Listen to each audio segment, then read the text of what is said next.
الحمد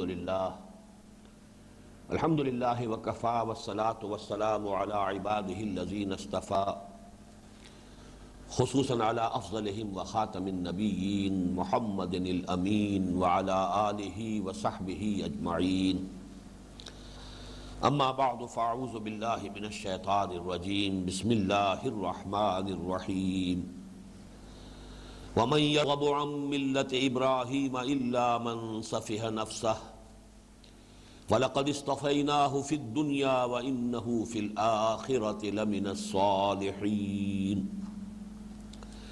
إِذْ قَالَ لَهُ رَبُّهُ أَسْلِمْ قَالَ أَسْلَمْتُ لِرَبِّ الْعَالَمِينَ وَوَصَّى بِهَا إِبْرَاهِيمُ بَنِيهِ وَيَعْقُوبُ يَا بَنِيَّ إِنَّ اللَّهَ اصْطَفَى لَكُمُ الدِّينَ فَلَا تَمُوتُنَّ إِلَّا وَأَنْتُمْ مُسْلِمُونَ ام کنتم شہداء اذ حضر یعقوب الموت اذ قال لبنیہ ما تعبدون من بعدی قالوا نعبد الہک و الہ آبائک ابراہیم و اسماعیل و اسحاق الہا واحدا ونحن له مسلمون تلک امت قد خلت لها ما کسبت ولکم ما کسبتم ولا تسألون عما كانوا يعملون صدق اللہ العظیم رب اشرح لي صدری ویسر لي امری واحلل عقدۃ من لسانی یفقهوا قولی اللهم ربنا الہمنا رشدنا واعذنا من شرور انفسنا اللهم ارنا الحق حقا وارزقنا اتباعه وارنا الباطل باطلا وارزقنا اجتنابه اللهم وفقنا لما تحب وترضى آمین یا رب العالمین۔ سورہ بقرہ کے 16ویں رکوع کی ابتدائی آیات ابھی میں نے تلاوت کی ہے، لیکن اس سے قبل کہ ہم ان آیات کا مطالعہ کریں، 15ویں رکوع کی آخری آیت کے ضمن میں ابھی ہمیں مزید غور کرنا ہے۔ یہ آیت اس اعتبار سے نہایت اہم ہے کہ اس میں نبی اکرم صلی اللہ علیہ وسلم کے بنیادی طریقہ کار، اور اس کو سمجھ لیجئے بنیادی طریقہ کار سے مراد کیا ہے، بہرحال اس بنیادی طریقہ کار کی وضاحت 4 اصطلاحات کے حوالے سے ہوئی ہے۔ بنیادی طریقہ کار سے میری مراد یہ ہے کہ نبی اکرم صلی اللہ علیہ وسلم نے ایک عظیم انقلاب برپا کیا، تاریخ انسانی کا عظیم ترین انقلاب۔ یہ وہ حقیقت ہے جسے دنیا تسلیم کرتی ہے، دشمنان اسلام نے مانا ہے، اور خاص طور پر اس دور میں جو حقائق اب کچھ رفتہ رفتہ اجاگر ہو رہے ہیں اسلام کے بارے میں، حضور صلی اللہ علیہ وسلم کی شخصیت مبارکہ کے بارے میں جو حجابات پڑے ہوئے تھے، ڈال دیے گئے تھے بڑی سازش کے طور پر، رفتہ رفتہ وہ اٹھ رہے ہیں، حقیقت منکشف ہو رہی ہے، یا یوں کہیے کہ حقیقت اپنے آپ کو منوا رہی ہے۔ تو اسی کا ایک مظہر یہ ہے کہ حضور کے بارے میں صلی اللہ علیہ وسلم اب زیادہ اعتراف کیا جا رہا ہے دنیا میں کہ آپ کا اس اعتبار سے بہت اونچا مقام ہے کہ تاریخ انسانی میں ایک بہت بڑی تبدیلی، بہت بڑا انقلاب ہے کہ جو آپ کے ذریعے سے رونما ہوا۔ اس کا میں نے حوالہ دیا ہے کہ اس صدی کے آغاز میں تو یہ بات ایک ہندو کمیونسٹ نے کہی تھی، ایم این رائے نے، ہسٹوریکل رول آف اسلام، اور یہ اسی شہر میں بریڈ لا ہال یہاں کوئی ہوتا تھا، شاید اب وہ بالکل یا کھنڈر بن چکا ہے یا اس کی جگہ کوئی اور عمارت کا تعمیر ہو چکی ہو، اس میں لیکچر دیا تھا ایم این رائے نے، ہسٹوریکل رول آف اسلام۔ وہ کتاب اب بھی چھپتی ہے بھارت میں، بامبے کا ایک پبلشنگ ہاؤس ہے وہ چھاپتا ہے۔ واقعہ یہ ہے کہ میں نے کسی مسلمان کے ہاتھ سے بھی اس حقیقت کو اتنے واشگہ الفاظ میں بیان ہوتے ہوئے نہیں دیکھا ہے کہ تاریخ انسانی کا عظیم ترین انقلاب وہ تھا جو محمد نے برپا کیا۔ بڑے پیارے انداز میں اس نے کہا ہے کہ کہنے والے کہہ دیتے ہیں کہ اور بھی بڑے بڑے واقعات ایسے ہوئے ہیں، اٹیلا ہے وہ فتح کرنے کے لیے چلا ہے منگولیا کے علاقے سے اور پہنچ گیا ہے یورپ کے میدانوں تک جا کے فتح کرتا ہوا، چنگیز خان کہاں سے کہاں پہنچ گیا، سکندر کہاں سے کہاں آ گیا، لیکن یہ کہ اسلام کی جو فتوحات کا معاملہ تھا یہ قطعاً اس کیٹیگری کی شے نہیں ہے۔ اسلام کے ذریعے سے ایک نئی تہذیب، نیا تمدن، نیا نظام دنیا میں آیا ہے، روشنی پھیلی ہے۔ یہ کوئی بروٹ ملٹری فورس نہیں تھی، بلکہ ایک بہت بڑی انقلابی تحریک تھی جسے دنیا کو ایک نئی تہذیب دی ہے، ایک نیا تمدن دیا ہے۔ اس حوالے سے جیسا کہ میں نے عرض کیا ہے، یہ حقیقت یا 1920 میں اس نے کہی تھی یا 1980 میں پھر کتاب چھپی ہے، یہ اس صدی کے یوں سمجھیے کہ 20واں سال وہ تھا اور آخر سے 20واں سال بنے گا یہ 1980، جو مینہٹن میں کتاب چھپی دی 100، a selection and gradation of the 100 most effective personalities of the human history۔ جو بھی عظیم ترین انسان ہے جنہوں نے تاریخ انسانی کے دھارے کے رخ کے اندر کوئی اس کے رخ کو موڑا ہے، وہ ان میں سے 100 کا اس نے انتخاب کیا، پھر گریڈیشن کی، ان میں سب سے اونچا کون؟ ڈاکٹر مائیکل ہارٹ اس کے مصنف ہیں، اور نمبر 1 پر وہ حضور کو لایا۔ تو یہ تو وہ حقیقت ہے جس کو ماننے پر اب دنیا مجبور ہو چکی ہے، لیکن جو حقیقت سمجھنے کی ہے وہ یہ ہے کہ انقلاب برپا کرنے کے لیے پہلے انسان درکار ہے، افراد درکار ہیں، وہ لوگ کہ جو کسی نظریے کو جذب کر لے اپنے اندر، اس نظریے ہی وہ یوں سمجھیے کہ وہ اپنے وجود سے نظریہ بن چکے ہیں۔ جب تک مارکسزم لوگوں کے اندر اس درجے صلاحیت نہیں کر گیا تھا کہ وہی انہیں الحق نظر آتا تھا، اس وقت تک ظاہر بات ہے کہ وہ انقلاب تو نہیں آ سکتا تھا جس کی بنیاد جو ہے وہ مارکس کا خیال اور نظریہ تھا۔ تو پہلے یہ کہ ایسے لوگ کہ جس کے اندر وہ نظریہ رچ بس گیا ہو، پھر یہ کہ وہ صرف ان کے ہاں ذہن اور قول میں نہ، ان کے عمل میں ہو، ان کی پرائرٹیز اس کے مطابق طے ہو رہی ہو، ان کی زندگی کا رخ اس کے مطابق بن رہا ہو۔ پہلے ایسے لوگوں کو تیار کرنا ہوتا ہے، تب انقلابی عمل جو ہے اس کا آغاز ہوگا، یا یہ کہیے کہ اس انقلابی عمل کا پہلا مرحلہ یہ ہے۔ یہ پہلا مرحلہ جو ہے مردان کار کی تیاری، جس کو کہ میں نے ایک جگہ حوالہ دیا ہے اکبر الہ آبادی کے شعر کا کہ خدا کے کام دیکھو بعد کیا ہے اور کیا پہلے، نظر آتا ہے مجھ کو بدر سے غار حرا پہلے۔ بدر تو سیرت النبی صلی اللہ علیہ وسلم کی یوں سمجھیے کہ ایک اہم ایونٹ ہے، غزوہ بدر بڑا فیصلہ کن ہے، یوم الفرقان ہے، لیکن بدر ہوا کیسے؟ یہ واقعہ ہوتا ہی نہ اگر جانثار نہ پیدا ہو چکے ہوتے محمد رسول اللہ صلی اللہ علیہ وسلم کے، اگر وہ لوگ تیار نہ ہو گئے ہوتے کہ جن کی کیفیت یہ ہے کہ ان صلاتی و نسکی و محیایا و مماتی للہ رب العالمین، ایسے افراد اگر تیار نہ ہوئے ہوتے تو بدر کا مارکہ پیش ہی نہ آتا۔ 6 لاکھ آدمی نکلے تھے مصر سے حضرت موسیٰ علیہ السلام کے ساتھ، اور یہ ان کی اپنی دی ہوئی روایت ہے، تورات کی کتاب دی بک آف ایکسوڈس، کتاب الخروج، انہوں نے گنتی دی ہے پوری 12 قبیلے، اس قبیلے کے اتنے جوان، اتنے بوڑھے، اتنے مرد، اتنی عورتیں، دوسرے قبیلے کے اتنے جوان، اتنے بوڑھے، اتنے مرد، اتنی عورتیں، اتنے بچے، سارا سینسس موجود ہے۔ لیکن 6 لاکھ میں سے ظاہر بات ہے کہ جب جنگ کا مرحلہ آیا ہے تو کورا جواب دے دیا سب نے، فَاذْهَبْ أَنْتَ وَرَبُّكَ فَقَاتِلَا إِنَّا هَاهُنَا قَاعِدُونَ، کوئی جنگ کے لیے تیار نہیں ہوا، سوائے کہ 2 کا تذکرہ قرآن مجید کرتا ہے کہ 2 تو وہ رسول تھے، حضرت موسیٰ اور حضرت ہارون علیہم السلام، اور 2 افراد اور تھے، حضرت یوشع بن نون اور کالب بن یفنہ، کہ جنہوں نے آمادگی ظاہر کی اور لوگوں کو آمادہ کرنا چاہا کہ خدا کے لیے ہمت کرو، لیکن بقیہ پوری قوم جو ہے کورا جواب دے کر بیٹھ رہی۔ تو غزوہ بدر کیسے ہو جب تک کہ جانثار نہ ہو؟ جانثار کیسے پیدا کیے جائیں؟ یہ ہے اصل مسئلہ کہ 2 حصوں میں اگر اسے کیجئے کہ پہلے مردان کار تیار ہو، پھر وہ ٹکرائیں، پھر وہ جہاد سے، قتال سے، اپنی جو بھی ایک انقلابی تصادم کی کیفیت ہے اس سے پھر وہ نظام کو بدلے، انقلاب برپا کریں۔ تو بنیادی طریقہ کار مردان کار کی تیاری ہے، لوگوں کو فراہم کرنا، تیار کرنا۔ اس کے لیے جو حضور صلی اللہ علیہ وسلم کا طریقہ کار ہے وہ 4 اصطلاحات میں بیان ہوا ہے، اور ان اصطلاحات کی اہمیت یہ ہے کہ 4 مقامات پر قرآن مجید میں یہ ریپیٹ ہوا ہے۔ یہ جو یہاں پر دعا کی شکل میں آیا ہے، ربنا وابعث فیہم رسولا منہم یتلو علیہم آیاتک ویعلمہم الکتاب والحکمہ، عام طور پر مفسرین جو ہے اس کو ایک کہتے ہیں، تعلیم کتاب و حکمت، میں اسے 2 میں تقسیم کر رہا ہوں، تلاوت آیات، تعلیم کتاب، تعلیم حکمت، اور چوتھی چیز ہے وَيُزَكِّيهِمْ، یہاں پر ذرا ترتیب جو ہے وہ یہ ہے، نوٹ کر لیجئے، ربنا وابعث فیہم رسولا منہم یتلو علیہم آیاتک ویعلمہم الکتاب والحکمہ ویزکیہم انک انت العزیز الحکیم۔ آگے چل کر اس دعا کی قبولیت کا اعلان جو ہے وہ 18ویں رکوع کے اختتام پر آتا ہے، کما ارسلنا فیکم رسولا منکم یتلو علیکم آیاتنا، اب ضمیریں بدل گئیں، اب اللہ کی طرف سے بات ہو رہی ہے، یہاں حضرت ابراہیم اور اسماعیل کی طرف سے دعا کی شکل میں تھی، یہاں اللہ تعالیٰ کی طرف سے اس دعا کی قبولیت کا اعلان ہو رہا ہے کہ دیکھو تمہارے جد امجد ابراہیم اور اسماعیل، ان دونوں کی دعا کو ہم نے قبول فرماتے ہوئے محمد کو بھیج دیا، تم میں مبعوث کر دیا صلی اللہ علیہ وسلم، کما ارسلنا فیکم رسولا منکم یتلو علیکم آیاتنا ویزکیکم ویعلمکم الکتاب والحکمہ۔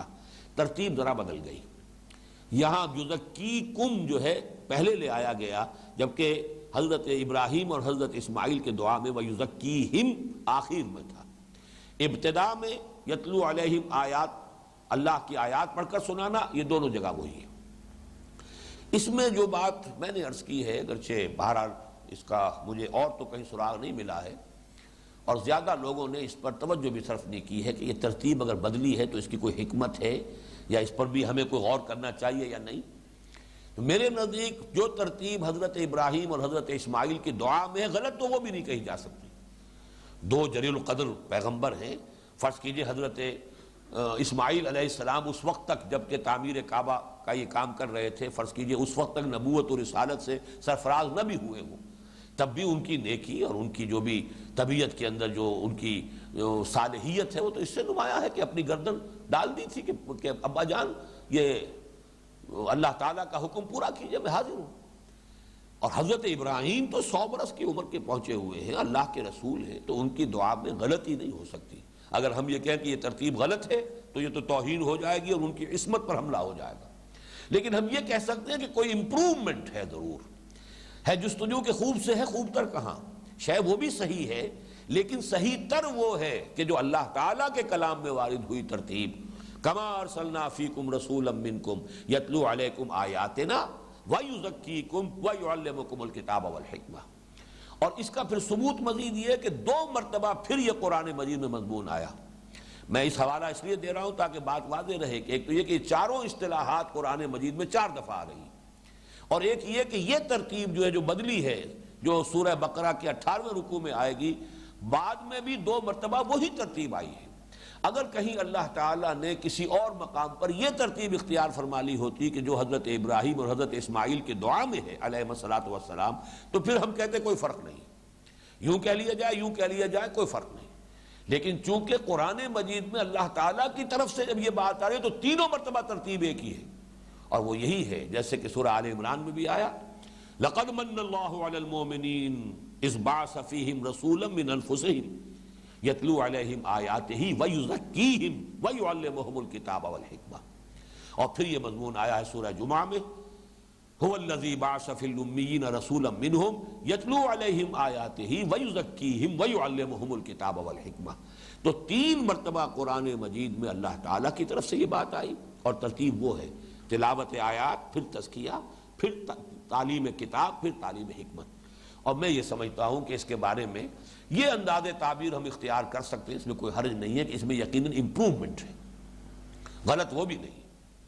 وہاں یہ ہے کہ حضرت ابراہیم اور اسماعیل کی دعا میں تزکیہ گویا کہ بلند ترین شے قرار پاتی ہے، اس سب کا حاصل تزکیہ ہے، انسان کا پاک ہو جانا، اس کے نفس کا ہر طرح کے برے رجحانات سے، برے میلانات سے پاک ہو جانا، صاف ہو جانا، تزکیہ نفس، یہ گویا کہ مقصود کے درجے میں آ گیا۔ تلاوت آیات، تعلیم کتاب، تعلیم حکمہ، اس سب کا جو مقصود و مطلوب ہے، جو اینڈ رزلٹ ان تمام چیزوں کا وہ تزکیہ ہے۔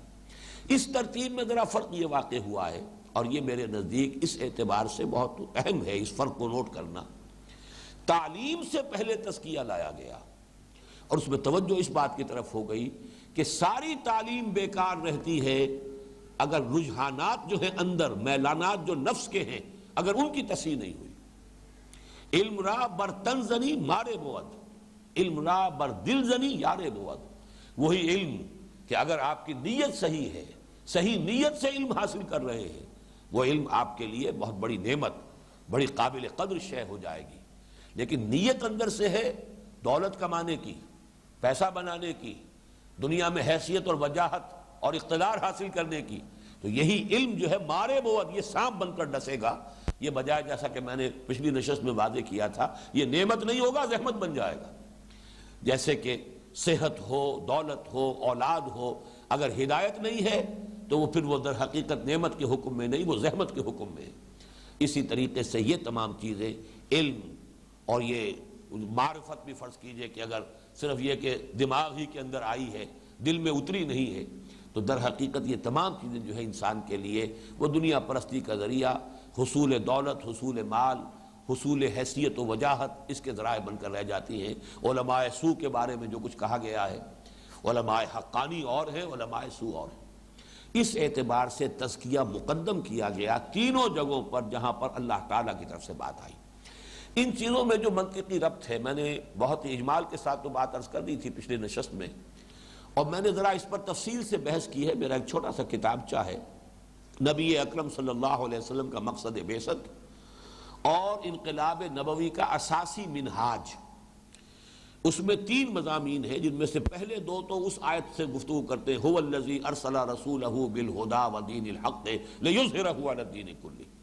حضور کا مقصد بعثت انقلاب ہے، حضور کا مقصد بعثت دین کا غلبہ ہے، دین کو غالب کرنا ہے، نافذ کرنا ہے، قائم کرنا ہے۔ لیکن اس کے لیے انقلاب لازم ہے۔ انقلاب کے کچھ تو مراحل وہ ہیں جو بعد میں آتے ہیں، ان سے بحث نہیں کی گئی۔ جو اساسی منہاج ہے، یعنی انسان بنانے کا کام، انسان فراہم کرنا اس انقلاب کے لیے، وہ اساسی منہاج جو ہے، اس میں میں نے اس مضمون میں جو تیسرا مضمون ہے اس کتاب میں، اسی آیت مبارکہ میں جو 4 اصطلاحات وارد ہوئی ہیں، ان پر تفصیل سے اپنی رائے جو ہے بیان کی ہے کہ در حقیقت یہ پروسیس ہے، محمد الرسول اللہ صلی اللہ علیہ وسلم کی بیسک میتھوڈالوجی ہے۔ اس کے ذریعے سے آپ نے وہ مردان کار تیار کیے ہیں کہ پھر جنہوں نے جو بھی ان کی جد و جہد، ایثار، قربانی، اور جس طرح سے انہوں نے اپنے آپ کو تن فروشی، جاں فروشی کے ساتھ انہوں نے اپنے آپ کو اس کام کے لیے لگا دیا، کھپا دیا، تو انقلاب برپا ہوا۔ وہ پروسیس جو ہے وہ علیحدہ ہے، وہ منہج انقلاب نبوی میں اس کا مطالعہ کیجیے گا، لیکن اساسی منہاج پر نہایت مختصر تحریر میری اس کتابچے میں شامل ہے۔ یہاں میں اب صرف اشارے کر رہا ہوں، اور اس کے لیے بہترین طریقہ یہ ہے کہ کسی ایک انڈیویجول کا تصور کیجیے۔ آپ کسی ایک شخص کو بدلنا چاہتے ہیں، یہ بھی تو انقلاب ہے۔ ایک شخص جو ہے اس کی سیرت کچھ اور ہے، دنیا پرستی میں لگا ہوا ہے، یا فرض کیجئے کسی اور بھی کہیں پستیوں میں، اخلاقی پستیوں میں مبتلا ہے، نظریات بھی غلط ہیں، آپ چاہتے ہیں کہ وہ مومن و مسلم بن جائے، اللہ کے راستے پر آئے۔ دعوت اللہ کا ہدف یہی تو ہے۔ ہو سکتا ہے آپ کا حقیقی بھائی ہو، آپ کا دل کڑ رہا ہے کدھر جا رہا ہے، میں کسی طرح اسے سیدھے راستے پر لاؤں۔ یہ سیدھے پر راستے پر لانے کا مطلب یہ کہ آپ اسے بدلنا چاہتے ہیں، اس کی زندگی کا رخ، اس کے طور اتوار، اس کے شب و روز، اس کی پسند ناپسند، اس سب کے اندر انقلاب لانا ہے آپ کو۔ اگر آپ ایک شخص کو بدلنا چاہتے ہو تو کیا کرنا پڑے گا آپ کو؟ سب سے پہلے صحیح راستہ یہ ہوگا، جو غلط راستہ ہمارے ہاں ہوتا ہے، واعظ پر واعظ کہے جا رہے ہیں، اور یہ کہ اگر آپ بڑے بھی ہیں، باپ ہیں، اور بیٹے کو آپ نے بدلنا ہے تو کبھی ڈانٹ پلا رہے ہیں، کبھی ڈپٹ رہے ہیں، کبھی سزا دے رہے ہیں، اٹھتے بیٹھتے ٹوک رہے ہیں، نماز کیوں نہیں پڑھی، فلاں یہ کیوں نہیں کیا، یہ سب کچھ تو ہو رہا ہے۔ لیکن وہی بات جو ہے دوسرے مفہوم میں جو کہی گئی ہے کہ ہر کسے از ظن خود شد یار من وزدرون من نجست اسرار من، ہر ایک شخص جو ہے اپنے خیال میں میرا دوست بنا پھرتا ہے، لیکن کوئی میرے اندر جھانک کر نہیں دیکھتا کہ میرے اندر کیا ہے، کون سی دھن ہے جو مجھے لگی ہوئی ہے، یا کون سی سوچ ہے جو مجھے دامن گیر ہے، اس کے اوپر کوئی غور ہی نہیں کرتا۔ اسی طرح آپ یہ نہیں دیکھتے کہ اس کی سوچ کیا ہے، اس کا فکر کیا ہے۔ آپ کہتے ہیں نماز پڑھ، نماز فرض ہے، اب فرض کیجئے وہ اللہ ہی کو نہیں مانتا، اس کے دماغ میں الحاد نے ڈیرے لگا لیے ہیں، مادہ پرستی کا غلبہ ہے، اس نے تو فلسفہ پڑھا ہے، جس فلسفے کے نتیجے میں وہ اب کسی بھی شے کو ماننے والا نہیں ہے۔ قرآن تو بہت بات کی بات ہے، جس کا کلام ہے قرآن اسے نہیں مانتا، جو لے کر آیا ہے قرآن کو اسے وہ نہیں مانتا۔ تو پہلے جائزہ لیجئے اس کی سوچ کیا ہے، اس کا فکر کیا ہے، حقیقی سوچ، حقیقی فکر کیا ہے۔ اس فکر کو بدلیے، اس کی سوچ کو بدلیے، اس کے نقطہ نظر کو بدلیے۔ جب تک یہ تبدیلی نہیں آئے گی، آپ کے دباؤ سے وہ کسی وقت نماز پڑھ لے گا، وہ نماز اپنی نہیں پڑھ رہا ہوگا، وہ آپ کے دباؤ کی پڑھ رہا ہوگا۔ جیسے ضیاء الحق صاحب کے زمانے میں وہ نماز آرڈیننس کا جو دفاتر میں اہتمام ہوا، ظہر کی نماز پڑھی جاتی تھی، تو وہ تو در حقیقت بعض لوگ کہتے تھے یہ ضیاء الحق کی نماز ہے، اللہ کی نماز تو نہیں ہے۔ وہ نماز اندر سے نہیں ابھرتی تھی، بلکہ وہ تو ایک حکم تھا، حکم حاکم مرگ مفاجات، وہ اس کے حکم کے طور پر نماز پڑھی جا رہی۔ جب آپ نہیں ہوگے وہ نماز نہیں پڑھے گا۔ اس حوالے سے پہلا کام یہ ہے، اگر واقعی آپ چاہتے ہیں کہ وہ بدل جائے تو اس کی سوچ بدلیے۔ سوچ بدلے گی تو اس کا عمل بدلے گا، اور عمل میں سب سے پہلے دیکھیے، نوٹ کیجئے کہ انسان، ایک نارمل انسان کے اندر اس کی سوچ اور اس کے عمل کے اندر ایک لازم و ملزوم کا رشتہ ہوتا ہے. میں نے ایک لفظ کا اضافہ کیا، نارمل انسان. کچھ مریض انسان ہوتے ہیں، وہ کوئی کام کرنا بھی چاہتے ہیں، قوت ارادی ساتھ نہیں دے رہی.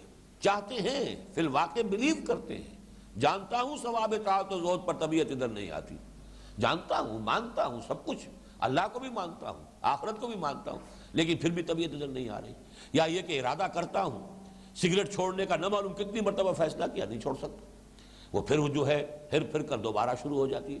وہ قوت ارادی، یہ نہیں کہ معلوم نہیں ہے، اسے معلوم ہے میری صحت کے لیے مضر ہے، میرے لیے مہلک ہے، میرے سارے ویل وشرز کہہ رہے ہیں، سارے فزیشنز کہہ رہے ہیں، سارے ڈاکٹر کہہ رہے ہیں چھوڑ دو، لیکن نہیں چھوڑ سکتے، اپنی عادت کے ہاتھوں مجبور. معلوم ہوا کہ قوت ارادی مضبوط نہیں. یہ اب نارمل بات ہے، اس کو چھوڑ دیجئے. نارمل انسان کا معاملہ یہ ہوگا، جو اس کی سوچ ہوگی وہ اس کے عمل میں ریفلیکٹ کرے گی. اگر اس کا عمل غلط ہے تو اس کی وجہ یہ ہے کہ اس کی سوچ غلط ہے. وہ یہ جانتا ہی نہیں یا مانتا نہیں ہے حقیقتاً کہ آخرت بھی کوئی شے ہے اور مرنے کے بعد اللہ کے حضور بھی حاضر ہونا ہے. یہ اس کو یقین نہیں ہے. لہذا بابر میں عیش کوش کہ عالم دوبارہ نہیں. اس کا منطقی نتیجہ یہ ہے کہ جو عیش کر سکتے ہو کرو، جو کما سکتے ہو کماؤ، حلال سے حرام سے کس چکر میں پڑ گئے ہو. جہاں ہاتھ پڑتا ہے ڈالو ہاتھ. جو بھی عیش جو ہے تم حاصل کر سکتے ہو عیش حاصل کرو. بابر میں عیش کوش کہ عالم دوبارہ نہیں. دوبارہ تو زندگی آنی نہیں، دوبارہ کوئی عالم نہیں، کوئی پوچھ گچھ نہیں، کوئی باس پرس نہیں، کوئی حساب کتاب نہیں. حیات ثم موت ثم بعث خرافات یا ام عمرو. تو یہ جو ایک شعر ہے عرب شاعر کا، یہ سب خرافات ہے. کیا ہے یہ تو ہونے والی باتیں نہیں ہیں جو بتائی جا رہی ہیں. لیکن اگر کسی کے دل میں وہ اللہ پر ایمان اور آخرت کا ایمان آ گیا، اب خود بخود اس کے عمل کی اصلاح ہوگی. اس کا نام ہے تزکیہ. فکر صحیح ہوئی اندر سے تو وہ جو غلط فکر سے غلط اعمال جو غذا پا رہے تھے گویا کہ اندر سے جڑیں کٹ گئیں. وہ جیسے پتے جو ہے جھڑ جاتے ہیں پت جھڑ کے موسم میں، خود بخود آپ نہیں انہیں اتار رہے، کوئی نہیں جھاڑ رہا، وہ خود بخود گر گئے. اس لیے کہ اندر سے ان کا وہ رشتہ منقطع ہو چکا ہے. پت جھڑ کے اندر در حقیقت ان کا وہ رشتہ جو ہے شاخ کے ساتھ وہ خود کمزور ہو چکا ہے. درخت کی کسی کی اگر جڑ جو ہے وہ کاٹ دی گئی ہے تو وہ درخت مرجھا جائے گا، ختم ہو جائے گا، پھر وہ لکڑی ہے، سوختنی لکڑی ہے. تو غلط اعمال، غلط عادات کی بنیاد غلط نظریات ہے، غلط فکر ہے، غلط سوچ ہے، غلط فلسفہ ہے. اگر آپ نے صحیح فلسفہ، صحیح فکر اس کو عطا کر دیا تو اب ظاہر بات ہے کہ وہ غلط اعمال کو جو غذا نہیں مل رہی وہ پتجھڑ کے پتوں کی جان جھڑ جائیں گے. اب گویا کہ زمین تیار ہو گئی تزکیہ کے بعد. اب کہیے اللہ نے نماز فرض کی ہے، وہ پڑھے گا فوراً، بار بار کہنے کی ضرورت نہیں ہے. ایک مرتبہ علم میں آنے کی بات ہے. اللہ کو وہ پہلے مان چکا ہے، یقین پیدا ہو چکا اللہ کا، آخرت کا یقین اس کے اندر آ چکا ہے، محمد رسول اللہ کی رسالت کا یقین آ چکا ہے، قرآن مجید کے منزل من اللہ ہونے اور کلام اللہ ہونے کا یقین آ چکا ہے. لہذا اب تو صرف ایک بات کی ضرورت ہے کہ بات کہہ دی جائے کہ یہ حرام ہے. اس کے آگے کسی فلسفے کی ضرورت نہیں، کسی اضافی دلیل کی ضرورت نہیں. شراب کی خرابیوں پر، مضرتوں پر کوئی بڑے لمبے چوڑے مقالے لکھنے کی ضرورت نہیں. یہی بات ہے. دیکھیے نوٹ کیجئے کہ سود کی حرمت کا حکم آیا تو جب ایک اعتراض وارد کیا گیا کہ یہ بھی تو کچھ مشابہت ہے، انما البیع مثل الربا، تو جواب میں صرف ایک بات کی گئی، وَأَحَلَّ اللَّهُ الْبَيْعَ وَحَرَّمَ الرِّبَا. اللہ نے بیع کو حلال کیا ہے، ربا کو حرام کیا ہے، بات ختم ہوئی. تم یہ بتاؤ تم اللہ کو مانتے ہو کہ نہیں مانتے؟ تم محمد کو اللہ کا رسول مانتے ہو کہ نہیں مانتے؟ تم قرآن کو اللہ کا کلام مانتے ہو کہ نہیں مانتے؟ اگر مانتے ہو تو اللہ کا حکم ہے، رسول نے پہنچا دیا، قرآن میں نازل ہو گیا. آگے کوئی اور دلیل طلب کرنے کا تمہارا حق نہیں ہے. نہیں مانتے تو پہلے اللہ پر بات کریں گے، آخرت پر بات کریں گے، قرآن پر بات کریں گے، پھر ابھی سود پر بات کرنے کی ضرورت ہی نہیں. سیدھی سیدھی بات. یہی وجہ ہے دیکھیے کہ جیسے ہی حکم آیا تھا، جن کی عادتیں تھیں ساری عمر سے شراب پی رہے تھے، وہ ایسے انہوں نے چھوڑی ہے شراب کہ پھر دیکھا نہیں ادھر، بلکہ جنہوں نے ابھی پی تھی انہوں نے حلق میں انگلیاں ڈال کے قے کر دیے. ابھی پی رہے تھے تو کلی کر دیے، فوراً برتن توڑ دیے. یہ سارا کام ہو گیا. اور یہ معجزہ کیوں ہوا؟ کہ ترتیب یہ ہے، پہلے وہ ایمان راسخ کرو، اس کے نظریے میں اگر الحاد ہے، مادہ پرستی ہے، اس کو نکالو، اس کی جڑیں ختم کرو. اس کے نظریہ تو ہے مارکسزم کا، اس کا نظریہ تو ہے ڈائلیکٹیکل میٹیریلزم کا، یہ اس کے دماغ کے اندر تو بیٹھا ہوا ہے لاجیکل پازیٹیوزم. یہ کیسے خدا اور رسول اور آخرت اور قرآن اور حلال اور حرام اور صحیح اور غلط، یہ کیا باتیں کر رہے ہو؟ ان باتوں کا کوئی ریلیونس ہی نہیں ہے. اس کے فکر سے، اس کی سوچ سے، اس کے دماغ کے سغرا کبرا سے اس کا کوئی تعلق ہی نہیں. تو پہلے یہ ترتیب اگر ہے تو اب صرف بتا دینا کافی ہے کہ یہ حلال ہے، یہ حرام، یہ جائز ہے، یہ ناجائز ہے۔ اس کے بعد ہے اصل میں جو یہ تو ہے گویا کہ ایک فرد کی تکمیل کے درجے میں تو یہ بات مکمل ہو گئی۔ اب بتاؤ کتاب، یہ حکم ہے، یہ نماز فرض ہے، یہ چیز حرام ہے۔ آگے کچھ لوگ ہوتے ہیں، یہ سب لوگ نہیں ہوتے، جن میں استعداد ہو کہ وہ جو اصول ہیں ان احکام کے پیچھے ان کو پہچانے۔ یہی وہ لوگ ہیں کہ جن کو پھر بعد میں مجتہد کہا گیا ہے۔ مجتہد کون ہوتے ہیں؟ اصول شریعت کو جنہوں نے پہچان لیا، مقاصد شریعت کو پہچان لیا، لہذا اجتہاد کر سکتے ہیں۔ ایک نئی سچویشن میں وہ صحیح جو فیصلہ ہونا چاہیے اس تک پہنچ جائیں گے، اس لیے کہ انڈر لائن پرنسپل ان کے علم میں وہ جانتے ہیں شریعت کے مقاصد کیا ہے۔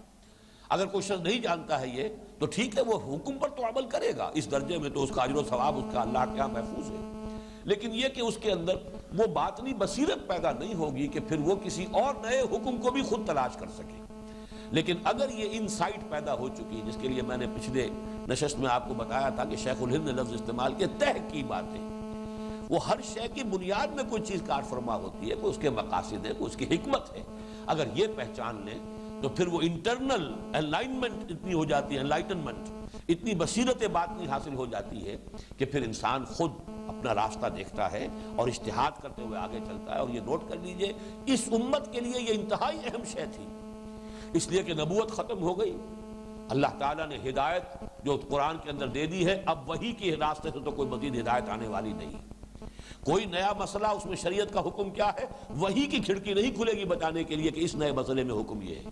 یہ سارا حکم امت کو خود تلاش کرنا ہے، اجتہاد کرنا ہے، ان اصولوں کو سمجھ کر، ان مقاصد کو سمجھ کر، ان میں اولیت کس شے کو ہے، ثانوی شے کیا ہے، اصل اور جڑ کی حیثیت کس کی ہے، فرع کون سی ہے، ان کو سمجھنا، یہ ہے در حقیقت حکمت۔ یہ گویا کہ تعلیم و تربیت نبوی کا درجہ تخصص ہے، یہ اسپیشلائزیشن کا سٹیج ہے محمد رسول اللہ کی تعلیم و تربیت کا، جس میں انسان میں وہ اجتہادی بصیرت پیدا ہو جائے۔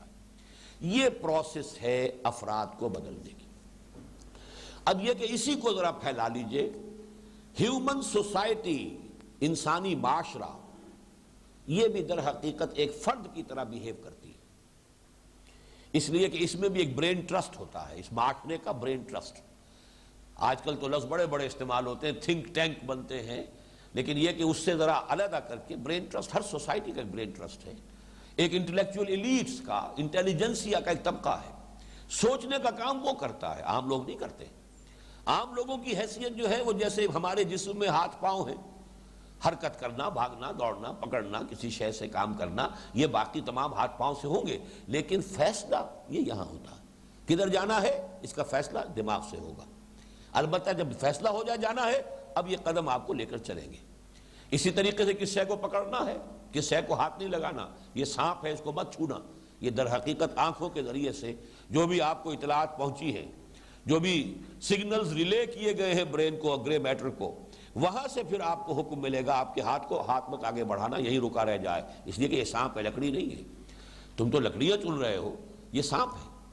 اس اعتبار سے کسی سوسائٹی میں جب تک کہ اس کے انٹلیکچوئل ایلیٹ کو آپ کنورٹ نہیں کریں گے، اس میں ایک مضبوط نیوکلیس ایمان کی بنیاد پر پیدا نہیں ہوگا، وہ سوسائٹی ایز اے ہول کبھی کوئی تبدیلی قبول نہیں کرے گی۔ بس یہ ترتیب جو ہے انفرادی سطح پر بھی، اجتماعی سطح پر بھی اسے سامنے رکھیے۔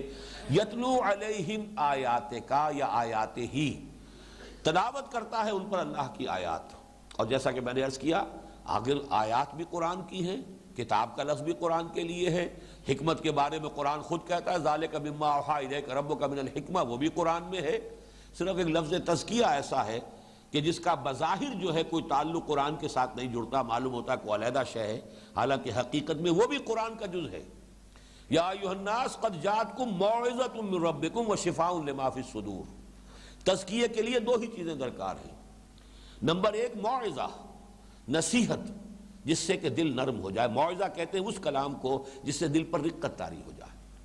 اگر دل سخت ہوا ہے، مرد ناداں پر کلام نرم و نازک بے اثر، اگر وہ مرد ناداں ہے، دل سخت ہے، اعلیٰ سے اعلیٰ بات آپ کہہ رہے ہیں وہ دل کے اوپر جا ہی نہیں رہی، اتر ہی نہیں رہی، دل میں جذب ہو ہی نہیں رہی۔ پہلے ذرا کوئی کلام ایسا چاہیے جو دل میں نرمی پیدا کرے۔ زمین سخت ہے، آپ نے جا کر اس کے اوپر اسی طریقے سے بیج بکھیر دیا ہے، بیج بھی ضائع ہو جائے گا۔ آپ ہل چلاتے ہیں، زمین کو نرم کرتے ہیں، اب اس میں پانی جذب ہوگا، بعض زمینیں ایسی ہوتی ہیں بڑی سخت، اوپر جو ہے پپڑی آئی ہوتی ہے، بارش ہوئی ہے لیکن بارش کا پانی جذب نہیں ہوتا نیچے، وہ نکلتا چلا جاتا ہے، وہ وہیں سے بہہ کر دور چلا جائے گا، وہاں جذب ہی نہیں ہوگا۔ لیکن یہ کہ اگر زمین میں پانی جذب ہوگا تو بہرحال اس کی روئیدگی جو ہے برآمد ہوگی، وہاں سبزہ اگے گا۔ تو دل کو نرم کرنے کے لیے موعظہ وہ بھی قرآن ہے، پھر اس کے اندر وہ جذب ہونے کی صلاحیت، دوا اندر جذب ہوگی تو اس کی تاثیر ہوگی۔ اس لیے فرمایا شفاء لما فی الصدور، جب یہ قرآن اندر اترتا ہے، دل کے اندر جذب ہوتا ہے، تو پھر یہ جو بھی سینے کے اندر جو امراض ہیں، سینے کے اندر کے جو امراض ہیں، جو دل کے امراض ہیں، وہ ضد ہے، تعصب ہے، حسد ہے، تکبر ہے، بغض ہے، وہ جو تعصب ہے، کسی چیز کے اوپر جو ہے ادھار کھا لینا ہے کہ اس کی تو لازماً مخالفت کرنی ہے۔ شقاق کا لفظ اسی رکوع میں آگے چل کر آئے گا، فَإِنَّمَا هُمْ فِي شِقَاقٍ، کسی شخص کے ساتھ ایسا بغض ہو گیا ہے کہ اس کی کوئی بات نہ سننی ہے نہ ماننی ہے۔ یہ ہے درخت، حب مال ہے، حب جاہ ہے، یہ حب دنیا ہے، یہ امراض ہے، ان سب کا ازالہ قرآن سے ہوگا۔ گویا کہ ان چاروں چیزوں میں در حقیقت محور قرآن ہے۔ قرآن کا ایک حصہ وہ کہ جو ایمانیات سے بحث کرتا ہے، غلط فکر کی، الحاد کی، مادہ پرستی کی، شرک کی، کفر کی، نفاق کی، ان کی نفی کرتا ہے، بیخکنی کرتا ہے۔ یہ ہے تلاوت آیات، اور اس کے ذریعے سے اس کے نتیجے میں ایمان باللہ، ایمان بالآخرہ، ایمان بالرسالہ، یہ دلوں کے اندر راسخ کرتا ہے۔ یہ پہلا عمل ہے یتلو علیہم آیاتک۔ اس کا پھر دوسرا نتیجہ تزکیہ، ذہن کے اندر سے برے خیالات نکل گئے، تزکیہ ذہن ہو گیا، تزکیہ فکر ہو گیا، تطہیر افکار ہو گئی۔ تطہیر افکار کا منطقی نتیجہ ہے تطہیر اعمال، اس لیے کہ غلط عادات و اطوار، غلط اعمال غلط فکر کی بنیاد پر تھے، جڑیں وہاں تھی۔ اب غلط فکر وہاں سے ختم ہوا، یہ تو تمام بری عادتیں جو ہیں پت جھڑ کے پتوں کی طرح جھڑ جائیں گی۔ اب زمین تیار ہو گئی، بتائیے یہ تمہارے لیے حلال کیا گیا۔ بلکہ قرآن مجید سے معلوم ہوتا ہے جب یہ زمین تیار ہو گئی صحابہ کی، وہ خود بڑھ کر پوچھتے تھے، یسألونک ماذا ینفقون، یسألونک عن الخمر والمیسر، یسألونک عن المحیض۔ یہ ایک سوال پر سوال چلے آ رہے ہیں، اس لیے کہ اب فطرت انسانی جو ہے اس کے اوپر جو یہ گند غبار آ گیا تھا، گند چھا یا غبار تھا یا پتجھڑ یا یہ جو جھاڑ جھنکاڑ تھا، یہ سب ہٹ گیا۔ اب فطرت کے تقاضے اندر سے ابھر رہے ہیں، وہ خود پوچھتے ہیں، خود سوال کر رہے ہیں، اور سوال کے بعد جوابات دیے، جو جواب آیا سر تسلیم خم ہے، یا جو حکم آیا تعمیل کے لیے تیار ہے۔ زمین تو پہلے سے تیار ہے، آپ نے بیج ڈالا، اب وہاں سے آپ کو لہلاتی ہوئی فصل مل جائے گی۔ یہ ہے فرد سے لے کر اجتماع تک، یہ ساری ترتیب، اس سے تبدیلی ہوگی۔ اسی کو اقبال نے کہا ہے چون بجاں در رفت جاں دیگر شود۔ جب یہ قرآن کسی کے اندر اتر جاتا ہے، فاش گویم آنچ در دل مزمرست، ای کتابیں نیست چیزیں دیگر است، چون بجاں در رفت جاں دیگر شود، جہاں چو دیگر شد جہاں دیگر شود۔ جب یہ قرآن کسی کے باطن میں سرایت کر جاتا ہے، اس کے اندر اتر جاتا ہے، اس کے اندر تبدیلی آ جاتی ہے، جہاں دیگر شود۔ اب یہ اندر کا انسان بدل گیا، اندر کی سوچ بدل گئی، نقطہ نظر بدل گیا، افکار بدل گئے، نظریات بدل گئے، مقاصد بدل گئے، پسند و ناپسند کے معیار بدل گئے، ہر شے بدل گئی۔ اندر کی تبدیلی پھر یہ ہے جو اصل میں تبدیلی بنتی ہے، اور یہ پھر فرد سے فرد تک، ایک سے دوسرے تک، چراغ سے چراغ روشن ہوتا چلا جاتا ہے، اور معاشرے کے اندر پھر ان لوگوں کو جمع کر کے اور پھر ایک انقلابی جد و جہد کے ذریعے سے نظام تبدیل کیا جا سکتا ہے، جہاں چو دیگر شد جہاں دیگر شود۔ یہ ہے سارا وہ فلسفہ جو یہاں بیان ہوا، جو اساسی منہاج ہے محمد الرسول اللہ صلی اللہ علیہ وسلم کے انقلاب کا۔ اب فرمایا وَمَن يَرْغَبُ عَن مِّلَّةِ إِبْرَاهِيمَ إِلَّا مَن سَفِهَ نَفْسَهُ۔ یہ دو رکوع جیسا کہ میں نے عرض کیا، ویسے تو 4 رکوع ہے مسلسل تحویلی، ان میں پہلے رکوع میں بھی 15ویں رکوع میں بھی حضرت ابراہیم اور حضرت اسماعیل علیہ السلام کی شخصیت، تعمیر کعبہ جو اب مرکز بننے والا ہے ہمیشہ کے لیے، اہل توحید کا قبلہ بننے والا ہے، تو اس کے لیے اب پھر حضرت ابراہیم کی شخصیت پر ارتکاز آ رہا ہے۔ وَمَن يَرْغَبُ عَن مِّلَّةِ إِبْرَاهِيمَ إِلَّا مَن سَفِهَ نَفْسَهُ۔ اور کون ہوگا جو ملت ابراہیمی سے روگردانی کرے سوائے اس کے جس نے اپنے آپ کو حماقت ہی میں مبتلا کر لیا ہو۔ رغبت کا لفظ عربی زبان میں 2 طرفہ لفظ ہے اپنی اصل کے اعتبار سے، رغبہ الہ، رغبہ عن۔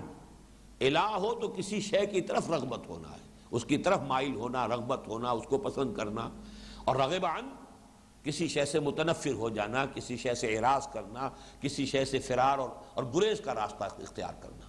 تو رغبہ دونوں طرف جائے گا.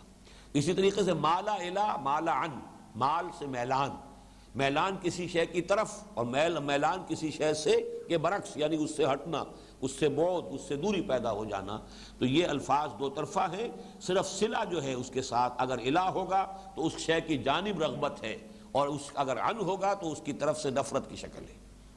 وَمَنْ يَرْغَبُ عَنْ مِلَّةِ إِبْرَاهِيمَ، ملت کا لفظ سمجھ لیجئے، اگرچہ یہ تقریباً دین کے ہم معنی ہے، اس کی لغوی اصل کے اعتبار سے تو بڑی لمبی چوڑی بحثیں ہیں. املال کے معنی لکھوانا بھی ہے، جیسا کہ آئے گا اسی سورہ مبارکہ میں آخر میں جا کر جو آیت الدین ہے، فَلْيُمْلِلْ، تو املا کرائے.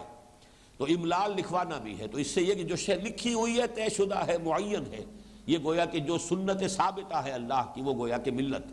اس معنی میں لفظ دین اور لفظ ملت تقریباً ہم معنی ہیں.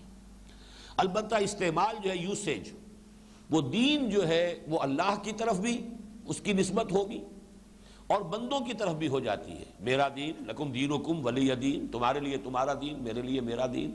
دین اللہ، اللہ کا دین ہے. وَرَأَيْتَ النَّاسَ يَدْخُلُونَ فِي دِينِ اللَّهِ أَفْوَاجًا. دین کی ایک تیسری نسبت نبی کی طرف بھی ہوتی ہے، دین محمد. اللہم انصر من نصر دین محمد صلی اللہ علیہ وسلم. تو دین کی نسبتیں تینوں ہو سکتی ہیں، جبکہ ملت کی نسبت اللہ کی طرف نہیں ہوگی، اور ملت کی نسبت افراد کی طرف بھی نہیں. میری ملت، یہ کوئی اس کا استعمال جائز نہیں ہوگا.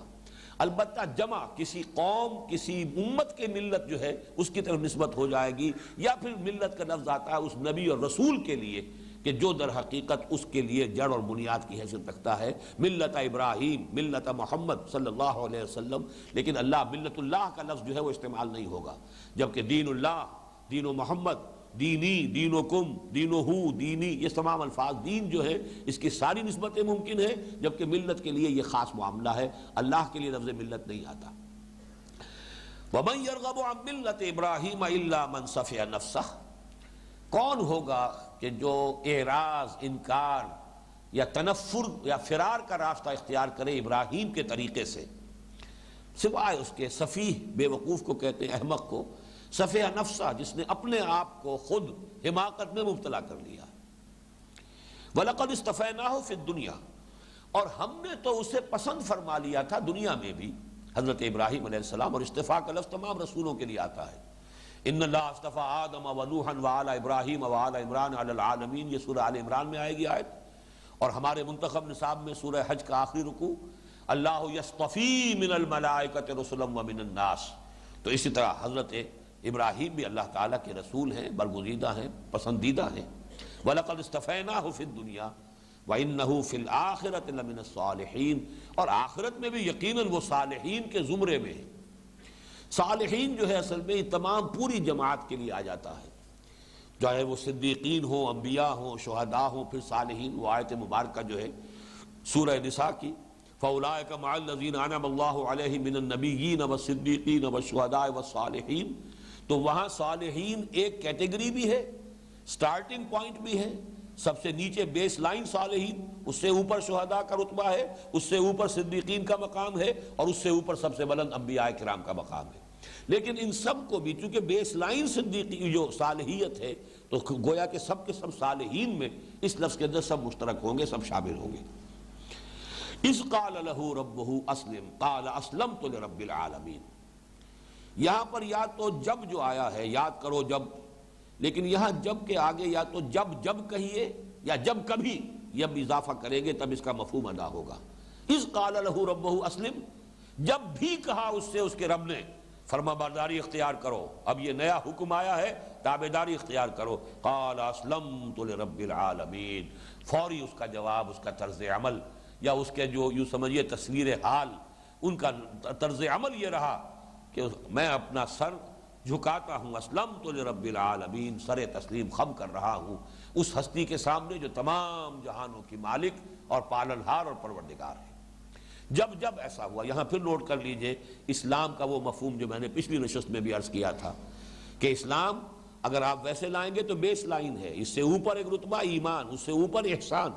لیکن یہ کہ یہ اسلام یہاں جو لفظ آ رہا ہے وہ در حقیقت ان تمام مراتب کو سمیٹے ہوئے ہے، جیسے صالحین میں وہ تمام مراتب آ گئے کہ جو انبیاء اور صدیقین اور صالحین کے ہیں، لفظ صالحین میں وہ سب شامل ہو گئے، ایسے ہی یہاں پر لفظ ان دونوں رکوعوں میں لفظ اسلام اس معنی میں آیا ہے جو اصل حقیقت ہے اسلام کی، ہمتن ہما وجوہ، سر تسلیم خم کر دینا۔ قال اسلمت لرب العالمین، یہ گویا کہ وہی بات ہو گئی جو پچھلے رکوع میں آئی تھی، وَإِذِ ابْتَلَىٰ إِبْرَاهِيمَ رَبُّهُ بِكَلِمَاتٍ فَأَتَمَّهُنَّ، اور یاد کرو جب کہ آزمایا ابراہیم کو اس کے رب نے بڑی بڑی باتوں میں، بڑے بڑے امتحانات میں ڈالا، اس نے ان سب کو پورا کیا، وہ سب میں پورا اترا۔ وہی بات یہاں اس معنی میں آ گئی، اذ قال له ربه اسلم، جب کہا اس کے رب نے اس سے کہ اطاعت کر، سر جھکا دے، قال اسلمت لرب العالمین، ہمیشہ اس کا طرز عمل یہی رہا، خواہ کوئی حکم تھا، خواہ 100 برس کے بوڑھے کو 13 برس کے اکلوتے بیٹے کے ذبح کرنے کا حکم آیا ہے، سر تسلیم خم رہا۔ وہاں بھی لفظ اسلام آیا ہے، نوٹ کیجئے، فلما اسلما وتلہ للجبین ونادیناہ یا ابراہیم قد صدقت الرؤیا انا کذالک نجزی المحسنین، جب دونوں باپ بیٹا نے سر تسلیم خم کر دیا، دونوں نے گردن جھکا دی، دونوں نے اپنے رب کے فرمان کو قبول کر لیا، اطاعت کے لیے تیار ہو گئے، فلما اسلما، اب وہاں تسلیہ کا صیغہ ہے، جب دونوں نے اسلام یعنی اطاعت اور فرما برداری کی روش اختیار کی، وَتَلَّهُ لِلْجَبِينِ، اور پچھاڑ دیا ابراہیم نے، باپ نے بیٹے کو اسماعیل کو پیشانی کے بل، تاکہ چہرہ سامنے نہ ہو، وہ شفقت پدری جو ہے وہ کہیں اس وقت عین وقت پر جو ہے ہاتھ میں کہیں ارتعاش پیدا نہ کر دے، للجبین وضاحت کی قرآن نے کہ اسے پیشانی کے بل لٹایا ہے تاکہ چہرہ سامنے نہ رہے، وَنَادَيْنَاهُ يَا إِبْرَاهِيمُ، اور ہم نے پکارا اسے، ہے ابراہیم، قد صدقت الرؤیا، تم نے تو اپنا خواب پورا کر دیا، اِنَّا كَذَلِكَ نَجْزِي الْمُحْسِنِينَ۔ قال اسلمت لرب العالمین ووصى بها ابراہیم بنیہ ویعقوب، اور اسی کی وصیت کی ابراہیم نے اپنے بیٹوں کو اور یعقوب نے بھی علیہم الصلوۃ والسلام۔ بہا کی ضمیر کے بارے میں دو آراء ہیں، یہ صاحب کشاف جو ہیں علامہ زمخشری، ان کی رائے تو یہ ہے کہ بہا کی ضمیر قریب میں اس قول کی طرف جائے گی، اسلمت لرب العالمین، یعنی اسی روش، اسی طرز عمل کی وصیت کی ابراہیم نے بھی اپنے بیٹوں کو اور یعقوب نے بھی۔ لیکن یہ کہ اکثر لوگوں کی رائے یہ ہے کہ اس کا بہا کی ضمیر ہے وہ ملت کی طرف جا رہی ہے، وَمَن يَرْغَبُ عَن مِلَّةِ إِبْرَاهِيمَ إِلَّا مَن سَفِهَ نَفْسَهُ، کون ہوگا جو ملت ابراہیمی سے اعراض کرے سوائے اس کے کہ جس نے اپنے آپ کو حماقت میں مبتلا کرنے کا فیصلہ ہی کر لیا۔ تو ملت کی جگہ یہاں پر بہا کا لفظ آیا ہے، وَوَصَّى بِهَا إِبْرَاهِيمُ بَنِيهِ وَيَعْقُوب۔ میرے نزدیک علامہ زمخشری کی رائے زیادہ مضبوط ہے، ضمیر کا مرجع جو ہے ہمیشہ قریب ترین تلاش کرنا چاہیے، الا یہ کہ پھر اس کا کوئی اور رکاوٹ ہو۔ ابراہیم نے بنی، بیٹے، بنین سے اصل میں بنا ہے، بنون، بنین، اور بنین میں جب ہا کی ضمیر آ گئی جس کی طرف یہ مضاف ہو گیا تو وہ نون گر گیا، بنی۔ تو نوٹ کیجئے اس سے بھی ثابت ہو رہا ہے کہ کم سے کم 3 بیٹے، 2 پر تو تثنیہ کا صیغہ آتا، تو نوٹ کیجئے کہ حضرت ابراہیم کے 8 بیٹے تھے، بہت کم لوگوں کو یہ چیز معلوم ہے۔ 2 بیٹے تو مشہور ہیں بہت، حضرت حاجرہ، ان سے حضرت اسماعیل کی ولادت ہوئی، سب سے بڑے بیٹے وہی ہیں، وہی ذبیح اللہ ہیں، وہی ہیں کہ جو خانہ کعبہ کی تعمیر میں ان کے ہیلپر ہیں، مددگار ہیں، معاون ہیں۔ پھر حضرت حاجرہ مصری ہے، مصر کے اس وقت کے بادشاہ کی بیٹی ہے، شہزادی کہیے، لیکن یہ کہ جب اس نے اپنے نکاح میں دیا ہے یا پیش کیا حضرت ابراہیم کو اپنی بیٹی کو تو کنیز کہہ کر پیش کیا، جیسے کہ تواضع میں کہا جاتا ہے، یہ آپ کی خدمت گزاری میں رہے گی، تو اس لیے یہودیوں نے کنیز بنا دیا انہیں، اور وہ کنیز ہی کنیز زیادہ گویا کہ حضرت اسماعیل جو ہیں وہ تو چونکہ اصل منکوحہ بیوی سے نہیں تھے بلکہ کنیز سے تھے، تو درجے میں گویا کہ کم ہوئے، یہ سارا انہوں نے اسی بنیاد پر جو ہے یہ ساری عمارت کھڑی کی ہے، حالانکہ وہ شہزادی تھی مصر کی اور شاہ مصر کی بیٹی تھی، یہ ایک علیحدہ مسئلہ ہے، اس پر پھر کبھی گفتگو ہوگی۔ سب سے بڑے بیٹے اسماعیل، ذبیح اللہ وہی ہیں۔ حضرت سارہ جو عراقی ہیں، عراق کے ہی تھے حضرت ابراہیم بھی، اور آپ کے خاندان ہی سے حضرت سارہ بھی ہے، تو حضرت سارہ جو ہے ان کے بطن سے پھر حضرت اسحاق کی پیدائش ہوئی، جن کے 2 بیٹے تھے، عیسو اور یعقوب۔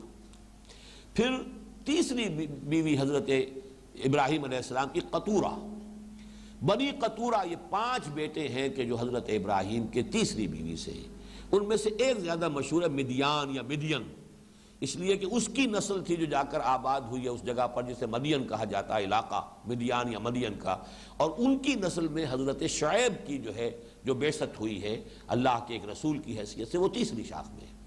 درمیان میں کوئی نبوت یا رسالت نہیں ہے، حضرت ابراہیم سے حضرت شعیب تک، اور جو پہلی نسل تھی اس میں حضرت ابراہیم رسول تو ہے، حضرت اسماعیل رسول ہے، پھر کوئی رسول اور نبی نہیں ہے حضور صلی اللہ علیہ وسلم تک۔ البتہ یہ جو درمیانی جو ہے نسل کی شاخ، حضرت اسحاق، ان کے دو بیٹے یعقوب اور عیسو، یعقوب کو نبوت دی ہے، عیسو نبی نہیں تھے، پھر ان کے 12 بیٹے ہیں کہ جن سے یہ نسل ابراہیمی چلی ہے۔ تو وصیت کی اسی بات کی ابراہیم نے بھی اپنے بیٹوں کو اور یعقوب نے بھی۔ حضرت یعقوب کی 4 بیویوں سے 12 بیٹے تھے۔ یا بنی، اب یہ ہے وہ وصیت، یا بنی ان اللہ اصطفیٰ لکم الدین۔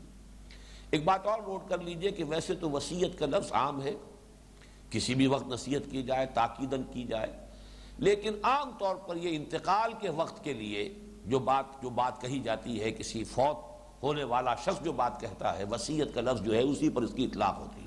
اور یہاں آگے ظاہر ہو جائے گا کہ جو حضرت یعقوب کی وصیت ہے اس کا تذکرہ ہو رہا ہے، اذ حضر یعقوب الموت اذ قال لبنیہ ما تعبدون من بعدی۔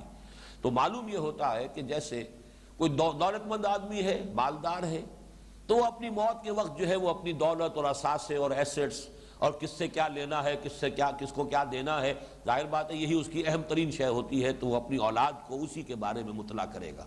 یا کوئی خزانہ کہیں پر گاڑ کے رکھا ہوا ہے تو ظاہر بات ہے مرتے دم بھی نہیں بتائے گا، تو پھر آگے کیسے منتقل ہوگا، وہ تو پھر زمین ہی کا پیبند ہو کر رہ جائے گا۔ تو کسی دولت مند آدمی کے لیے موت کے وقت کی وصیت ہوتی ہے جائیداد کے بارے میں، دولت کے بارے میں، اپنے ایسٹس کے بارے میں۔ حکیم انسان، دانا انسان، جیسے کہ حضرت لقمان کا معاملہ بھی جو ہے وہ در حقیقت وصیت ان کے انتقال کے وقت ہی کی معلوم ہوتی ہے کہ حضرت لقمان نے اذ قال لقمان لابنہ وہو یعظہ یا بنی لا تشرک باللہ، اسی طریقے سے یہ وصیتیں جو ہیں حضرت ابراہیم، حضرت یعقوب کی، بلکہ تورات میں تو اس کا ذکر نہیں ہے۔ البتہ یہ کہ احبار یہود کے اپنے جو اقوال ہیں ان میں ان کا ذکر موجود ہے، اور گنزبرگ نے ایک کتاب لکھی ہے کہ یہود کی جو ٹیلز اینڈ سٹوریز ہیں، جوش سٹوریز، اس میں جو ہے ان چیزوں کا تذکرہ اس نے کیا ہے، اور تقریباً یہی الفاظ جو آگے آ رہے ہیں یہ اس کے اندر موجود ہیں۔ یا بنی ان اللہ اصطفیٰ لکم الدین، اے میرے بیٹو اللہ نے تمہارے لیے دین کو پسند کر لیا ہے۔ الدین، اب یہاں پھر دیکھیے الف لام یہاں لگا ہوا ہے، یہاں پر گویا کہ معہود ایک دین، وہ دین اسلام ہے، ان الدین عند اللہ الاسلام۔ اس کی وضاحت آگے بھی ہو رہی ہے، فلا تموتن الا وانتم مسلمون، تو دیکھنا ہرگز موت نہ آنے پائے تمہیں۔ اب یہاں دیکھیے تموتن، ہرگز مت مرنا، لیکن یہاں مراد کیا ہے؟ موت جو ہے در حقیقت وہ تو انسان کے اختیار میں نہیں ہے، نہ اسے یہ اختیار ہے کہ وہ کب آئے اور کب نہ آئے۔ تو موت نہ آنے پائے تمہیں مگر حالت فرما برداری میں۔ یہاں پر اسلام کا ترجمہ کر کے لوگ اسلام کی حالت میں موت آئے تو اس آیت کی حقیقت جو ہے وہ اسے گویا کہ گزر جاتے ہیں بغیر اس پر غور کیے۔ اسلام تو ہم سب کے سب مسلمان ہیں، یہ سب جو مرتے ہیں ہمارے عزیز رشتہ دار تمام مسلمان دنیا میں حالت اسلام ہی میں مر رہے ہیں، سب کے سب مسلمان ہیں، نماز جنازہ پڑھی جا رہی ہے، لیکن حقیقت اسلام کے معنی فرما برداری، دیکھنا موت نہ آنے پائے مگر فرما برداری کی حالت میں۔ اور جیسا کہ یہ چونکہ جو خطبہ نکاح حضور کا مسنونہ خطبہ ہے، اس میں جو آیت آتی ہے، پہلی آیت جو آپ پڑھا کرتے تھے خطبہ نکاح میں، یا ایھا الذین آمنوا اتقوا اللہ حق تقاتہ ولا تموتن الا وانتم مسلمون، اس کی وضاحت میں یہ خطبات میں تفصیل سے بیان کیا کرتا ہوں، اکثر لوگوں نے سنا ہوگا، یہاں بہرحال اس درس کی ضرورت کے لیے میں اسے ریکارڈ کرا رہا ہوں کہ یہ جو اس کا مقصد کیا ہے، مطلب کیا ہوا۔ چونکہ موت کا کچھ پتہ نہیں کس لمحے آ جائے، لہذا اگر کسی نے طے کیا ہو کہ مجھے نہیں مرنا مگر فرما برداری کی حالت میں، تو ایک ہی شکل ہے کہ کوئی لمحہ بھی نافرمانی میں بسر نہ ہو، اس لیے کوئی اختیار تمہارے پاس نہیں، اسی لمحے موت آ سکتی ہے۔ کس کے پاس یہ یقین ہے کہ میں شراب پی لوں گا، اس کی جو بھی سکر اور اس کی جو نشے کی لذت ہے وہ لے کر پھر میں اس سے نکل بھی آؤں گا، پھر توبہ کر لوں گا، پھر آ جائے موت؟ کیا پتہ اسی حالت میں موت آ جائے۔ بڑی حسرت ناک موت ہے۔ اسرار الحق مجاز، بہت بڑے شاعر، لکھنؤ میں، اور موت کس طرح ہوئی؟ آخری جو گھڑیاں ہوتی جن کو آپ small hours of the morning کہتے ہیں، کہیں 2-3 بجے کسی شراب خانے سے نکلے ہیں، نشے میں دھت، چکرا کر گرے ہیں، کروٹ لی ہے، نالی میں گئے، نالی میں ہی موت واقع ہوئی ہے، وہاں سے لاش برآمد ہوئی۔ یہ بھی ہوتا ہے، کس قدر حسرتناک موت ہے۔ کس کے پاس گارنٹی ہے کہ میں اس گناہ سے فارغ ہو جاؤں گا، پھر توبہ کا بھی مجھے موقع مل جائے گا اور پھر میں موت جو ہے اس وقت تک کے لیے ٹال سکتا ہوں؟ اگر تو طے کرنا کہ نہیں مرنا ہے مگر فرما برداری کی حالت میں، تو ایک ہی راستہ ہے، اور وہ یہ کہ کوئی لمحہ نافرمانی میں بسر نہ ہو۔ فَلَا تَمُوتُنَّ إِلَّا وَأَنْتُمْ مُسْلِمُونَ، یہ ہے اس کی تاکید کا جو انداز ہے، ورنہ تو اس میں کوئی وزن ہی نہیں ہے، کوئی زور کلام ہی سرے سے نہیں ہے۔ دیکھنا اسلام کی حالت میں مرنا، جیسا کہ ہم مر رہے ہیں، سب کے سب جو ہیں مسلمان ہی ہیں جو مر رہے ہیں۔ وہ سود خور بھی مسلمان ہے، شراب خور بھی مسلمان ہے، جو بھی کچھ حرام خور ہے، جو بھی کچھ ہے مسلمان ہے، مسلمان تو ہے، قانوناً تو مسلمان ہے، لیکن اصل جو یہاں کہنے کا مقصد ہے وہ اسلام جس کا اوپر ذکر آیا ہے، اذ قال له ربه اسلم قال اسلمت لرب العالمین، وہ اسلام سر تسلیم خم رہے جو حکم آئے۔ فلا تموتن الا وانتم مسلمون ام کنتم شہداء اذ حضر یعقوب الموت۔ اب یہاں پہ کس سے خطاب ہو رہا ہے؟ یہود سے، بنی اسرائیل، اور یعقوب اب یہ اسرائیل ہے۔ تورات میں باقاعدہ یہ الفاظ ہیں، یعقوب ان کا نام رکھا تھا والد نے، اس لیے کہ اصل میں یہ دونوں جڑواں بھائی پیدا ہوئے تھے، عیسو اور یعقوب۔ تو جو بعد میں پیدا ہوئے یعقوب، پہلے ولادت ہوئی ہے، ظاہر بات ہے 2 بچے پیدا ہوتے ہیں ایک ہی وقت میں، تو ایک پہلے ہے دوسرا بعد میں۔ الفاظ یہ آتے ہیں کہ یعقوب اپنے بھائی عیسو کی ایڑیاں پکڑے ہوئے تولد ہوا، اس کی ولادت اس طور سے ہوئی کہ بھائی جو ہے بڑا شمار ہوگا، وہ چاہے 2 منٹ کا فرق ہو، وہ بڑا بھائی جو ہے پہلے ولادت ہو گئی تھی، اس کی ایڑیاں پکڑے ہوئے، گویا کہ اس کے بعد اس کے عقب میں اس کے پیچھے یعقوب کی ولادت ہوئی، اس لیے نام یعقوب ہے۔ لیکن اللہ تعالیٰ نے پھر تورات میں یہ آیت موجود ہے کہ تمہارا نام آئندہ سے اسرائیل ہوگا، اب تم اسرائیل کہے جاؤ گے۔ اسرائیل معنوی لفظ ہے، عبداللہ، اسر، اسیر کا لفظ جو جس سے بنا ہے، بندھا ہوا انسان، اسی سے اسرا ہے، خاندانی بندھن کے اندر جو بندھے ہوئے ایک دوسرے کے ساتھ، وہ ایک اسرا ہے، ایک خاندان ہے۔ اسی سے اسیر ہے کہ جو قید ہے، بندھا ہوا ہے، پابند ہے، کہیں جا نہیں سکتا اپنی آزاد مرضی سے، نظر بند ہے کہیں گھر میں یا کسی جیل میں قید ہے۔ تو یہ جو اسر یہاں پر لفظ ہے، اسر، یہ ہے بمانی عبد، عبد وہی ہے کہ جو بندھا ہوا ہے، پابند ہے۔ جیسا کہ حضور نے فرمایا کہ مثل المومن کا مثل الفرس فی عقیتہ، مومن کی مثال اس گھوڑے کی سی ہے جو اپنے کھوٹے سے بندھا ہوا ہے۔ ایک مومن کو، ایک مسلمان کو تو بہرحال اللہ کے احکام کے کھوٹے سے بندھے رہنا ہے۔ تو اسرائیل، ایل اللہ کے لیے ہے، اور یہ عبداللہ، یہ گویا کہ اللہ تعالیٰ کی طرف سے انہیں دیا ہوا خطاب ہے۔ ام کنتم شہداء اذ حضر یعقوب الموت، کیا تم موجود تھے اس وقت جب کہ اسرائیل یعنی حضرت یعقوب کے انتقال کا وقت آیا؟ یہاں موت سے مراد بعین ہی موت جو آخری عمل ہے وہ نہیں ہے، بلکہ مقدمات موت، جبکہ ایک ایسا وقت انسان پر آ جاتا ہے یہ معلوم ہوتا ہے کہ اب روانگی ہے، اور وہ ہو سکتا ہے کہ کچھ پہلے ہی سے آثار جو ہیں شروع ہو جاتے ہیں۔ میں نے جیسا کہ پچھلی نشست میں آپ کو بتایا، حضور نے حجۃ الوداع ہی میں متعدد مواقع پر اس طرح کی بات کہی ہے، خذوا عنی مناسککم فانی مقبوس، اور خطبہ شروع کیا ہے تو توجہ سے میری بات سنو، گمان ہے کہ شاید دوبارہ اس جگہ پر ملاقات نہ ہو۔ تو یہ گویا کہ آثار تھے۔ اس کے بعد غالباً کل 80 دن ہیں حضور کے صلی اللہ علیہ وسلم اس حیات دنیاوی کے۔ بہرحال یہ موت کے جب آثار شروع ہوئے تو حضرت یعقوب نے اب جمع کیا اپنے بیٹوں کو، اذ قال لبنیہ ما تعبدون من بعدی، جبکہ کہا انہوں نے اپنی اولاد سے، اپنے بیٹوں سے، کس کو پوجو گے میرے بعد، یعنی میرے انتقال کے بعد۔ ذرا پورے یہ در حقیقت سوال جو ہے، سوال اس معنی میں نہیں ہے کہ کوئی اس کے لیے کوئی یعنی جواب درکار ہے، بلکہ تاکید کے لیے۔ جواب تو معلوم تھا، اسرائیل حضرت یعقوب کے بیٹے ہیں، اس کے سوا اور کیا کہہ سکتے ہیں، لیکن در حقیقت یہ نصیحت کا انداز ہے، کمٹمنٹ کروا لینا، بات کو پختہ کروا لینا، قول و قرار حاصل کر لینا جاتے ہوئے اس دنیا سے۔ ما تعبدون من بعدی، کس کو پوجو گے، کس کی بندگی کرو گے، کس کی اطاعت کرو گے؟ قالوا نعبد الہک و الہ آبائک ابراہیم و اسماعیل و اسحاق۔ پھر نوٹ کیجئے یہاں حضرت اسماعیل کے نام کو جس طریقے سے حضرت یعقوب، حضرت ابراہیم اور حضرت اسحاق کے مابین جیسے کہ موتی جو ہے پرو دیا جائے کہ یہ جو تمہارے اجداد ہیں یہ ایک امت ہے، اگلی آیت میں آ جائے گا، انہوں نے یہ کہا کہ ہم پوجیں گے آپ کے الہ کو، آپ کا رب، آپ کا معبود، جس کی آپ پرستش کرتے رہے، جس کی آپ بندگی کرتے رہے، وَإِلَٰهَ آبَائِكَ، اور آپ کے آبا کا الہ، ان کا معبود۔ الہ کون ہے اور وہ آبا کون ہے؟ ابراہیم و اسماعیل و اسحاق، آپ کے دادا ابراہیم، آپ کے تایا اسماعیل، آپ کے والد اسحاق، آپ کے ان تینوں بزرگوں کے جو رب ہے ایک ہی رب ہے، الہم واحدہ، اور یہ کوئی تین رب نہیں ہے، یہ دو رب نہیں ہے، یہ ایک ہی رب ہے، الہم واحدہ، ایک ہی الہ، ایک ہی معبود، ایک ہی رب، وَنَحْنُ لَهُ مُسْلِمُونَ، اور ہم سب اسی کے اسلام، اسی کی اطاعت، اسی کی فرما برداری، اس کا عہد کرتے ہیں، ہم اسی کی فرما برداری کرنے والے ہیں۔ یہاں پر در حقیقت جب اسم کی شکل میں آیا، مسلمون اسم فاعل ہے، تو اسم فاعل میں تاکید زیادہ ہوتی ہے، فعل میں اتنی تاکید ہے، نحن لہو مسلمون، ہم یقیناً پورے عزم کے ساتھ، پورے ارادے کے ساتھ، ہم فاعل جو ہوتا ہے وہ ارادے کے ساتھ فعل کر رہا ہوتا ہے، پورے عزم اور ارادے کے ساتھ ہم اسی کی بندگی کریں گے، اسی کی اطاعت کریں گے، عبادت بھی اسی کی ہوگی، اطاعت بھی اسی کی ہوگی۔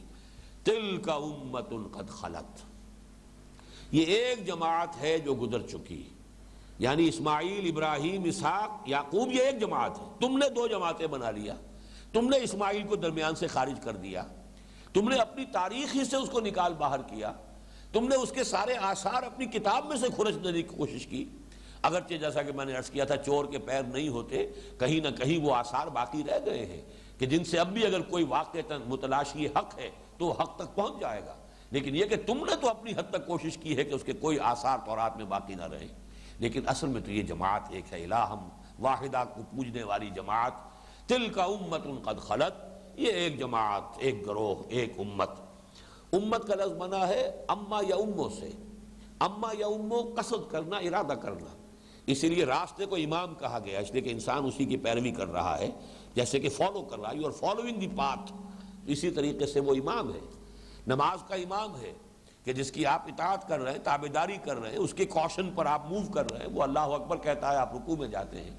تو یہ امت وہ ہے کہ جو ہم مقصد لوگ ہیں، قوم اور شے ہے، امت اور شے ہے۔ تلک امت، ان کا مقصد ایک، ان کا ہدف ایک، ان کا نسب العین ایک، ان کا رب ایک، ان کا معبود ایک۔ تلک امت قد خلت لہا ما کسبت ولکم ما کسبتم، جو کچھ اس جماعت نے، اس گروہ نے کمایا وہ ان کے لیے ہے، وَلَكُمْ مَا كَسَبْتُمْ، اور تمہارے لیے وہ ہوگا جو تم کماؤ گے۔ یہ ہے اصل میں بہت، چونکہ یہ آیت دوبارہ بھی آئے گی اسی رکوع کے اختتام پر، اور بہت اہم ہے کہ یہ جو تمہارا تصور ہے کہ چونکہ ابراہیم کی نسل سے ہو یا یعقوب کی اولاد ہو اس لیے تم بخشے بخشائے ہو، یا کسی اور کا یہ خیال ہو جائے چونکہ تم محمد کے امتی ہو صلی اللہ علیہ وسلم اور ان کے نام لیوا ہو لہذا بخشے بخشائے ہو، یہ تمہارے تصورات غلط ہیں۔ انہوں نے جو کمایا اپنے لیے کمایا، ان کا اجر و ثواب ان کے لیے ہے، لہا ما کسبت ولکم ما کسبتم، تھے تو آبا وہ تمہارے ہی مگر تم کیا ہو، ہاتھ پر ہاتھ دھرے منتظر فردا ہو۔ تم کہتے ہو پدرم سلطان بود، ٹھیک ہے تمہارا باپ سلطان تھا تو راچے، تمہیں کیا، تم یہ دیکھو تم کیا ہو، جوتیاں پٹخار رہے ہو، اب پدرم سلطان بود کے اوپر جو ہے اسی کے نشے کے اندر پڑے رہو گے تو کچھ حاصل نہیں۔ دنیا جو ہے تمہارے ساتھ کوئی امتیازی سلوک نہیں کرے گی کہ پدرم سلطان بود تمہارا باپ سلطان تھا، وہ تو یہ دیکھے گی تم کیا ہو۔ اسی طرح معاملہ جو ہے دین کا ہے، تقویٰ کا ہے، اطاعت کا ہے، عبادت کا ہے، اللہ تعالیٰ کے ہاں مراتب کا ہے، مدارج کا ہے، مناسب کا ہے، وہ تو عمل پر ہے۔